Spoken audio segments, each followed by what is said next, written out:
और बुलेटिन में अब बात कानपुर के विकास दुबे कांड की, जिसने पहले से ही अपनी किरकिरी करवा चुकी कानपुर पुलिस के बाद अब जिला प्रशासन का एक बड़ा कारनामा सामने आया है, क्योंकि कलेक्ट्रेट में विकास दुबे के हथियारों के लाइसेंस से जुड़ी एक अहम फाइल गायब हो गई है। विकास दुबे के खिलाफ दर्ज मुकदमे के मुताबिक उसने 25 जुलाई 1997 को हथियार का लाइसेंस हासिल किया था, जिसकी फाइल तब विजय रावत नाम के असिस्टेंट क्लर्क के पास थी, लेकिन वो फाइल अब कलेक्ट्रेट दफ्तर से गायब हो चुकी है। इसके अलावा दफ्तर से हथियारों के लाइसेंस की 200 और फाइलें भी गायब हैं। ये मामला तब सामने आया जब बिकरू कांड के बाद विकास दुबे समेत कई लोगों के हथियारों के लाइसेंस रद्द करने की कार्रवाई शुरू हुई, जिसके बाद फाइलें मंगवाई गई थी, लेकिन कोई फाइल पेश नहीं की जा सकी, जिसके बाद फाइलों का रखरखाव करने वाले क्लर्क विजय रावत के खिलाफ मामला दर्ज कर लिया गया है।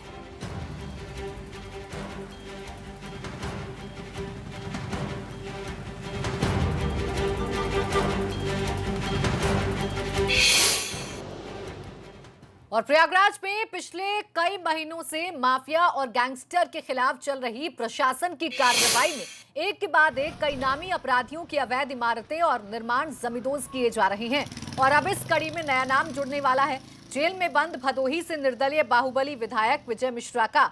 प्रयागराज प्रशासन ने शहर के अल्लापुर इलाके में विजय मिश्रा की 2 अवैध इमारतों को चिन्हित कर लिया है और जल्द ही इन दोनों इमारतों पर बुलडोजर चलने वाला है, जिसमें एक आलीशान बंगला है, जबकि एक कमर्शियल कॉम्प्लेक्स विजय टावर है, जिसे अवैध रूप से विजय मिश्रा ने अपनी दबंगई के बल पर शहर के बीचों बीच बनवाया था।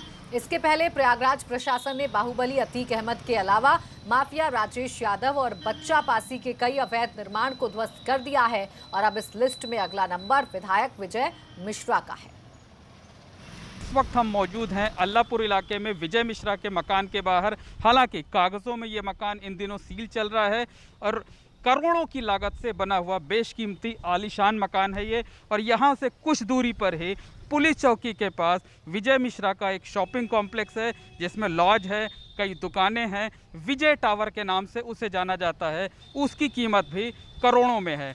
तो विकास प्राधिकरण के अफसरों का कहना है कि ये दोनों ही संपत्तियां जो बनाई गई हैं, जो निर्माण किए गए हैं, उसके लिए विकास प्राधिकरण से नक्शा मंजूर नहीं किया गया है, ये अवैध निर्माण हैं। इसलिए अगले 2-3 दिनों में इन्हें गिराए जाने की कार्रवाई की जाएगी।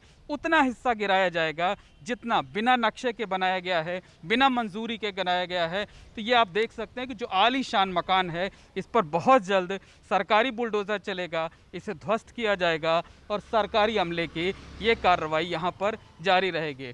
तो साफ तौर पर कहा जा सकता है कि समाजवादी पार्टी के नेताओं और पूर्व बाहुबली सांसद अतीक अहमद के बाद अब प्रयागराज का सरकारी अमला भदोही के विधायक, ज्ञानपुर सीट के विधायक विजय मिश्रा को बड़ी चोट देने की तैयारी में हैं। और इसी के तहत प्रयागराज में विजय मिश्रा की करोड़ों की 2 संपत्तियों पर सरकारी बुलडोज़र चलाया जाना है, उन्हें ज़मींदोज़ किया जाना है और ये कार्रवाई अगले 2-3 दिनों के अंदर मुमकिन है। शहर के अल्लापुर इलाके में ये दोनों प्रॉपर्टीज़ हैं और इनकी कीमत करोड़ों में है।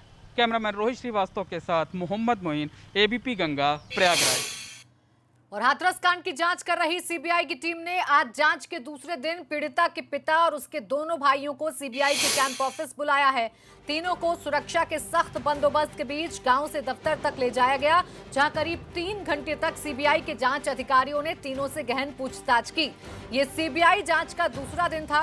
पहले दिन सीबीआई की टीम ने हाथरस में घटनास्थल के अलावा उस जगह जाकर इस मामले से जुड़े सबूत इकट्ठा किए, जहां पर 30 सितंबर की रात पीड़िता के शव को जलाया गया था। वहीं अब पीड़िता के परिवार की महिला सदस्यों से पूछताछ के लिए सीबीआई की टीम उनके घर जाएगी। इसलिए उनकी सुविधा का भी ध्यान रखा जा रहा है। जो परिवार के जो जेंट्स सदस्य हैं, पिता और दोनों भाई, उनको भेजा जा रहा है। बाकी जो महिला सदस्य हैं, जो पीड़िता की मां है, पीड़िता की भाभी हैं, उनके बयान लेने के लिए वो लोग घर पर ही आएंगे। हाथरस कांड की आड़ में बड़े षड्यंत्र के खुलासे के बाद अब पीएफआई की गतिविधियों और फंडिंग आदि की दिशा में जांच तेज हो रही है। पिछले कई दिनों से ईडी की टीम मथुरा में डेरा डाले हुई थी। ईडी ने सीजेएम कोर्ट में आरोपियों से पूछताछ की अनुमति मांगी थी। सीजेएम कोर्ट ने ईडी की टीम को अनुमति दे दी। ईडी की टीम ने गोवर्धन रोड पर स्थायी जेल पहुंची। सुबह करीब 11 बजे ईडी की टीम अस्थायी जेल में दाखिल हुई और शाम करीब 5 बजे वहां से रवाना हुई। लगभग 5 घंटे तक ईडी की टीम ने लगातार पीएफआई के चारों सदस्यों से पूछताछ की। ईडी के अधिकारियों ने अभी कुछ भी बोलने से इनकार कर दिया है। कहा कि अभी और पूछताछ होगी और विवेचना जारी है।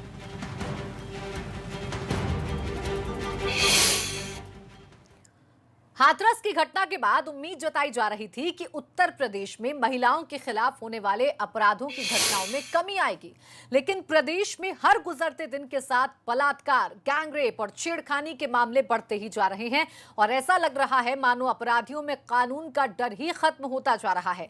पुलिस की नाक के नीचे अपराधी वारदात को अंजाम देकर फरार हो जा रहे हैं, लेकिन पुलिस हाथ पर हाथ रखकर बैठी है, जिसकी तस्दीक कर रही है। यूपी में पिछले 2 से 3 दिनों में हुई रेप और हत्या की वारदात की ये 5 तस्वीरें, जिसने प्रदेश में कानून व्यवस्था की पोल खोलकर रख दी है और एक बार फिर से महिला सुरक्षा पर गंभीर सवाल दागे हैं। 5 तस्वीरें आपके सामने हैं।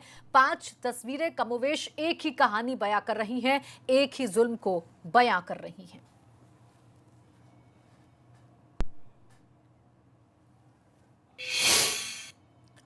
और गोरखपुर के सरैया बाजार में पथराव और हवाई फायरिंग से दहशत फैल गई। पुलिस ने मामले में अब तक 3 लोगों को गिरफ्तार कर लिया है। बंदूक ले ली।